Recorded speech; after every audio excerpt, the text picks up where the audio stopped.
So you can use this for weddings, for birthdays, really for anything. Canva even allows you to order prints through them, or you can print through whatever company you use. So, like I said in the last video, I like to start with an already existing template and then modify it to be what I want.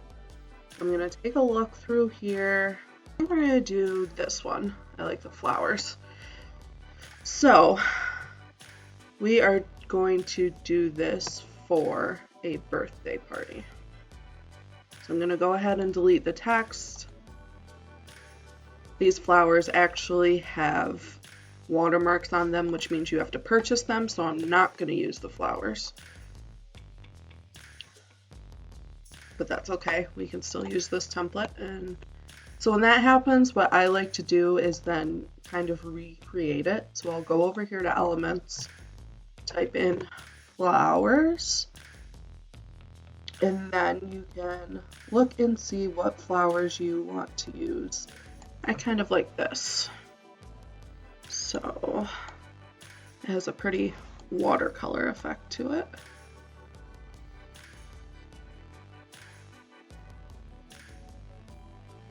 So using Canva's guides, I'm going to center it. And then we'll add some text. We'll say, "You're invited." And because this is a title font, this is something I usually like to do in a script font or something a little bit different.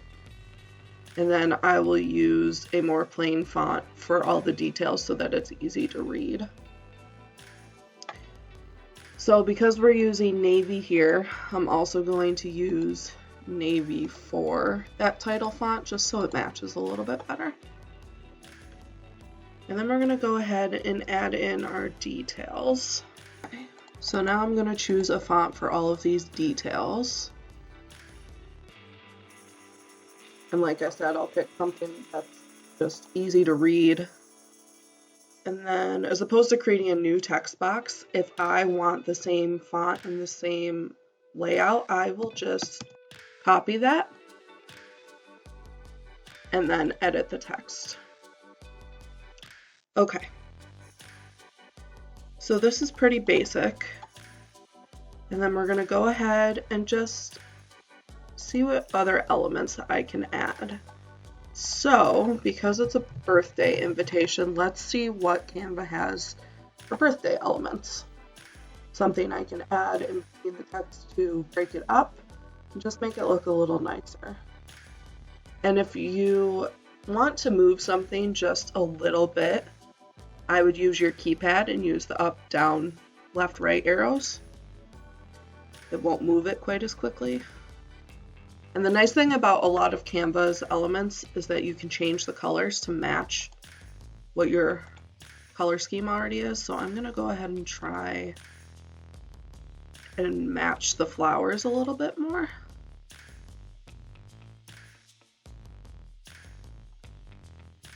I'm also going to add one more element. Let's do this present here.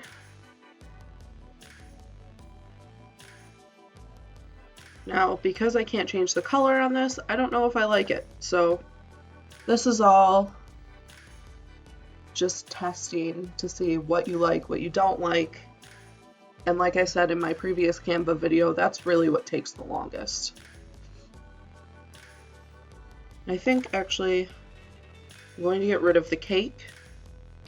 And I'm going to make this font navy as well. That way you don't have too many colors going on. I'm going to make a flower frame just a little bit bigger. Now that I'm looking at it, because we've got this watercolor effect with the flowers, but we don't with the present, it doesn't look as cohesive as I want it to look. So let's try something else here. And actually, I might not add an image. I might just do something like this.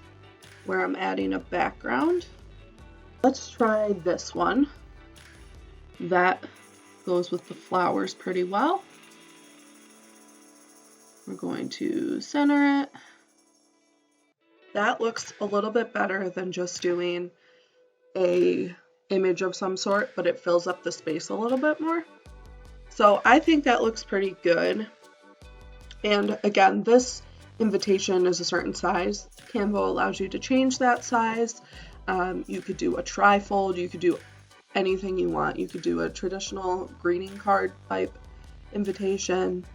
It really gives you lots of options. So then you go up here and it does allow you to order cards on here. Or if you just want to print them on your own cardstock, you can do that, or you can send them to whatever place you would normally get invitations from. So like I said, the biggest thing is just playing around and figuring out what looks cohesive, finding small elements that tie the whole thing together.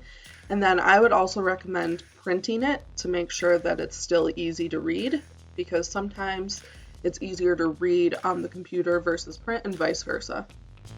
If you like this video, check us out on Facebook at Madison County NY4H or online at madisoncountycce.org.